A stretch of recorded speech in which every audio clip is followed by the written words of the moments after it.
Telugu digital media network లో political కేటగిరీలో number 1 కేవలం 72 గంటల్లో 1,50,00,000 వ్యూస్ పైగా పాపులర్ టీవీ నెట్వర్క్. టీఆర్ఎస్ ఓడిపోవడానికి ఇప్పుడు కవిత గారి లిక్కర్ స్కాము, ఇప్పుడు ఆ ధరణి పోర్టల్ అండ్ ఆ రైతు బంధు రీజన్ అని అంటున్నారు సార్. అంటే వీళ్ళంతటా వీళ్ళు చేసుకున్న స్వయంకృత అపరాధాల వల్లే బీఆర్ఎస్ ఓడిపోయిందని అంటున్నారు. లేదన్న స్వయంకృత ఇవన్నీ మామూలు ఇప్పుడు మరి అయితే ఆ లెక్క అయితే గెలిచిన రేవంత్ రెడ్డి మీద కేసు లేదు. కేసు ఉంది, ఎందుకు గెలిపించారు అవన్నీ పనిచేయ ప్రజల్లో అవి కాదు. ప్రజల్లో పనిచేసింది ఎక్కడంటే కొంచెం అలసత్వం చూపించాం, మనం భరోసా తీసుకున్నాం. మన కాదని ఎట్లా ఇంకోళ్ళకి వేసే అవకాశం ఎక్కడ ఉందిలే వాళ్ళ పరిస్థితుల్లో. మనం ఇంత చేసాం, ఇంత డెవలప్ చేసి అందరూ లబ్ధిదారులు ఉన్నారు, పెన్షన్దారులు ఉన్నారు, వాళ్ళందరూ పొందిన వాళ్ళందరూ మన కృతజ్ఞతలతో ఉంటారు. కానీ వేరు కదా అన్నీ రైతు భరోసా కానీ ఇంకోటి కానీ అన్నీ మనం బాగా వెళ్తున్నాయి, అందరికి అందుతున్నాయి. కనుక మనకు కాదని వేయటానికి కాంగ్రెస్ ఏం చూసేస్తారు, ఏం చూసి వాళ్ళు ఏం చించారని ఏం చించుతారని ప్రజలు వేస్తారు అని ఒక భరోసాలో ఉన్నాం. ఆ భరోసాలో కొంచెం ఒక చోట అక్కడే ఒక 2% దెబ్బ కొట్టింది. ఆ 2% వాళ్ళకి 10 వచ్చారు. వాళ్ళు ఏమంటే 80లు 70లు వస్తే మీరు అనే మాటలన్నీ కరెక్ట్. 80 సీట్లు వస్తే చూడండి వాళ్ళు చేసిన తప్పు వల్ల ప్రజలు ఆగ్రహం వచ్చింది, ప్రజలు కోపం వచ్చింది, ప్రజలు తిరస్కరించారు. ఏమీ కాదు, ఆగ్రహం లేదు, కోపం లేదు, ఏమీ లేదు. ఒక అలవోకగా ఒకసారి ఇస్తే పోయిందే ఉంది అన్న అలవోకగా జరిగిన దాంట్లో ఆ 2% తేడాలో కొట్టుకొచ్చారు అంతే. మరి అలా అయితే మరి సిటీలో ఒక్క సీటు రాలేదు, రంగారెడ్డి జిల్లాలో ఒక్క సీటు రాలేదు, ఎందుకు రాలే మరి? అదే మిమ్మల్ని సిటీలో బొమ్మనే కదా, మీరు సిటీలో ఉండతారు కదా లెక్క. కనుక అలా కాదు, అది చిన్న క్యాల్కులేషన్ మిస్టేక్ అంతే. దాన్ని మనం ఏదో వద్దనుకున్నారు కాదనుకున్నారు ఇవన్నీ కరెక్ట్ మాటలు కావు. అలా అనుకో కేసుల గురించి అయితే రేవంత్ రెడ్డిని గెలిపించుకోదు, పట్టుబడ్డ రెడీ అన్నట్టుగా పట్టుబడ్డ ఇంకా వీళ్ళు ఇంకా కేసులు వాదనలోనే ఉన్నాయి, కోర్టులో ఉన్నాయి, ఇంకా తేలాలి. అనుమానితుల దోషుల అనేది తేలాలి కదా, అక్కడ తేలిపోయింది. అయినా సరే మరి అది ప్రజలు అది పట్టించుకోవట్లా. అది కాదు, వాళ్ళు ఒక మార్పు, ఒక అవకాశం అనే మాటను పట్టించుకున్నారు, అక్కడ వాళ్ళు గెలిచారు అంతే. సార్ ఇప్పుడు మీరు అన్నట్లే బీఆర్ఎస్ అనేది సిటీలో గెలిచింది, అందరు అనుకున్నారు విలేజ్లోనే బీఆర్ఎస్ అనేది ఎక్కువ గెలుస్తుందని. ఎందుకు సార్ విలేజ్లో గెలవలే? అన్ని ఉపయోగకరమైన పనులన్నీ విలేజ్ పీపుల్కే చేశారు కదా సార్. సిటీలో గెలవడానికి రీజన్ ఏమై ఉండొచ్చు? అదే సిటీలో గెలవడానికి కళ్ళకు కనపడుతుంది కదా, మా సిటీలో ఏ మూలకి వెళ్ళినా డెవలప్మెంట్ కనపడుతుంది. అంటే అక్కడ వాళ్ళు ఫలితాన్ని కూడా తీసుకున్నారు కదా సార్, విలేజ్లో వాళ్ళకి అనేది కూడా కనిపిస్తుంది. అదే లబ్ధిదారులు ఉన్నారు అక్కడే, అదే లబ్ధిదారులు ఉన్నా కూడా అక్కడేమో కళ్ళకేమో ఈ డెవలప్మెంట్ కనపడదు. లబ్ధిదారులు పొందిన వాళ్ళు నీళ్లు ప్రతి ఇంటికి నీళ్ళు వస్తున్నాయి, ఇవన్నీ వాళ్ళు ఫలితం పొందుతున్నారు. పొందే వాళ్ళలోనే సరే ఇది కంటిన్యూ చేస్తారు, ఇది వాళ్ళకి ఓటేస్తే నీళ్ళు ఆగిపోతే ఏంటి, ఒకసారి అవకాశం అడుగుతున్నారు కదా పాపం, ఒకసారి ఇద్దాం కాంగ్రెస్ వాళ్ళకి, ఇస్తే పోయిందే ఉంది అని ఒక్కసారి అవకాశం అనే పాయింట్ మార్పు కోసం ఒక్కసారి ఈ మాట బాగా పనిచేసింది. ఆ పనిచేయడంలో అందరూ ఆ మాట బాగా పనిచేసి ఉంటే అసలు 80 సీట్లకు వెళ్ళేవాళ్ళు. అది కొంతవరకు పనిచేసింది, అందువల్ల వాళ్ళు 60లో ఆగారు. 2% అది మేము ఇలా వస్తుందని ఊహించలా, ఇలా జరుగుద్దని, ఆ మార్పు కోసం ఒక్కసారి అనే దాన్ని ప్రజలు స్వీకరిస్తారు, ఒక పర్సంటేజ్ అయినా స్వీకరిస్తారని మేము ఎక్స్పెక్ట్ చేయాల. అక్కడ కొంచెం భరోసాలో ఉండిపోయాం, కొంచెం ఓవర్ కాన్ఫిడెన్స్లో అనుకోండి, లేదు జాగ్రత్తలు తీసుకోలేదు అనుకోండి, జరిగిపోయింది.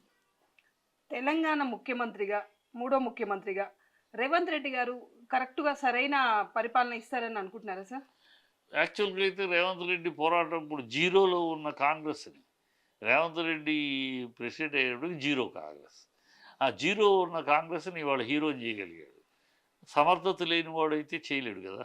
ఎన్నో వాళ్ళల్లోనే ఆరంభంలో అతను ప్రెసిడెంట్ చేసినప్పుడు ఎన్ని అల్లర్లు జరిగినాయి, ఎంతమంది కోమటిరెడ్డి వాళ్ళు ఏం చేశారు, ఉత్తమ్ కుమార్ ఏం మాట్లాడాడు, బట్టి అందరూ ఏమేమి అతన్ని ఎన్ని రకాలుగా అతన్ని అడ్డంకులు అబ్జెక్షన్లు పెడుతూ వెనక్కి లాగారు.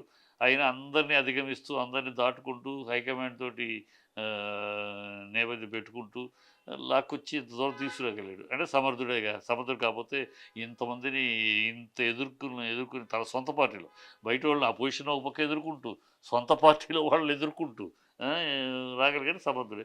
కానీ సమర్థుడనే అనుకోవాలి, సమర్థుడు కనుకే గెలివాడు, అసమర్థుడే గెలిచాడు అని అనడం కరెక్ట్ కాదు. సమర్థుడు పోరాటం చేశాడు, గెలిచాడు. ఇప్పుడు గెలిచినాక అతనికి తెలియదా ఈ సమస్యలన్నీ ఉన్నాయని తెలుసు. తను ఎక్కడెక్కడ వెనకాల ఎవరు లాగుతారు, ఎవరేం చేస్తారు, ఎన్ని కూటాలు తెలుసు. తెలుసు కనుక జాగ్రత్త పడతారు. బట్ ఎన్ని జాగ్రత్తలు పడ్డా కాంగ్రెస్‌లో ఈ గ్రూప్స్ అనేది బాగా అలవాటైన పార్టీ అది. ఈ రేపు మినిస్ట్రీ అయిపోగానే 7వ తారీఖు ఈయన ప్రమాణ స్వీకారం, 7వ తారీఖే మినిస్ట్రీలు ఇస్తాడా లేకపోతే 9వ తారీఖు మినిస్ట్రీ విస్తరణ ఉంటుందా తెలీదు.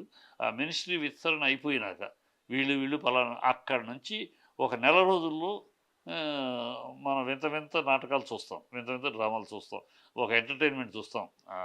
తెలంగాణ రాష్ట్రంలో చక్కటి ఎంటర్టైన్మెంట్ ఓట్లేసిన వాళ్ళకి, గెలిచిన వాళ్ళకి, వాళ్ళందరికీ కూడా అందరికీ ఒక ఎంటర్టైన్మెంట్ కనపడుతుంది రాబోయే కాలంలో.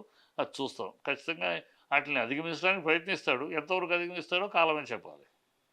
అంటే ఇప్పుడు మీరు అన్నట్టు కాంగ్రెస్‌లో ఉన్న వర్గ పోరు అనేది సీఎం పైన ఎఫెక్ట్ చూపే ఉందా సార్ ఏమన్నా? ఉంటుంది రేవంత్ ఖచ్చితంగా. రెడ్డి? ఏముందమ్మా, ఇప్పుడు 15 మంది అటు నుంచి ఇటు మారితే ఏమైంది? 15 మంది అంతమంది మారడం అనేది జోక్ కదా సార్? ఏం అలా ఏమైంది? ఎలా మారుతారు సార్? ఎందుకు మారమ్మా? అసలు ఇప్పుడు గ్రూప్స్ ఉన్నప్పుడు ఇప్పుడు వెంకటరెడ్డి బ్రదర్సు ఉత్తమ్ కుమార్ రెడ్డి. ఉత్తమ్ కుమార్ రెడ్డి కలిశారు. ఉత్తమ్ కుమార్ రెడ్డి, శ్రీధర్రావు ఈ బ్రదర్స్ ఈ బ్యాచ్ కలిశారనుకో, అయిపోయినాయి 20 సీట్లు అక్కడే. ఖమ్మం మొత్తం ఖమ్మం మొత్తం వెంకటరెడ్డి బ్రదర్స్లో చేతిలో ఉంది. నల్గొండ. నల్గొండ మొత్తం వాళ్ళ చేతిలో ఉంది. ఇప్పుడు ఖమ్మంలో రాజగోపాల్ రెడ్డి, ఈ అక్కడ ఉన్నాడు ఖమ్మం, హుజూర్ నగర్. ఉత్తమ్ కుమార్ రెడ్డి. సో వీళ్ళ బ్యాచ్ కలిశారంటేనే 20 అయిపోయినాయి. వాళ్ళిద్దరు మొదటి నుంచి ఛాలెంజింగ్గానే ఉన్నారు. వాళ్ళ అధిష్టానం కోసం నోరు మూసుకు కూర్చున్నారు. ప్రస్తుతం మనం గెలిచాం మాట్లాడకూడదు. ఏమైనా పార్లమెంట్ ఎన్నికల దాకా అధిష్టానం కాస్త వీళ్ళ దువ్వుతూ ఉంటుంది. పార్లమెంట్ ఎన్నికలు ఉన్నాయ్యా, ఆ తర్వాత చూసుకుందాం, ఆ ఎన్నికల వరకు మనం గౌరవంగా ఉందాం అని కొంచెం ఓదారుస్తారు, లేకపోతే బుధాలు తడుతూ ఎట్లాగో లాక్కెళ్తుంది.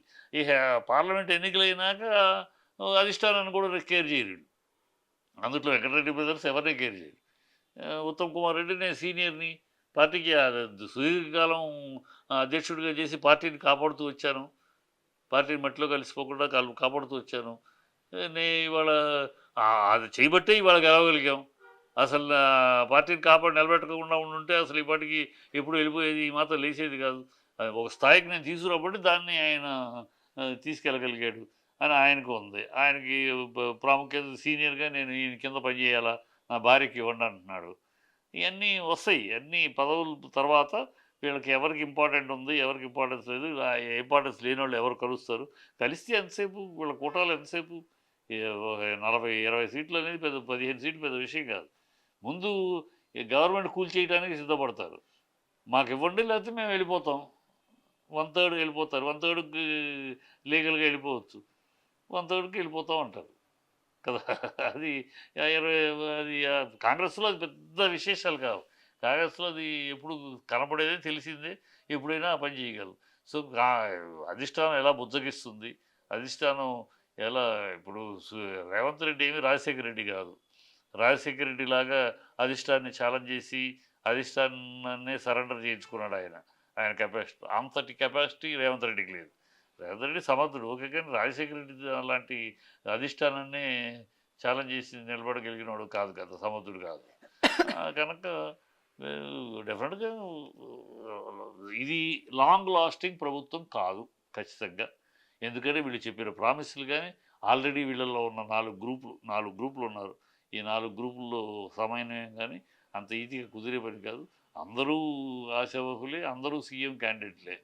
కనుక నువ్వేంటి సీఎం, నీ చెప్పి మాట నాకు మంత్రివర్గం, నేను మంత్రి ఇచ్చారు, నా మంత్రి నేను ఇష్టం వచ్చినట్టు చేస్తాను, సీఎం అదుపాధ్యంలోనూ సీఎం చెప్పినట్టు చేయాలని లేదు, నా ఇష్టం, నా డెసిషన్ నేను తీసుకుంటానంటారు. అట్లా కూడా జరుగుతుంది. ఎవడు మినిస్ట్రీ వాడి ఇష్టం అన్నట్టు ఉంటుంది. సమన్వయం పాటిస్తూ ఉండదు. ఇవన్నీ రాబోయే కాలంలో చూస్తాం మనం.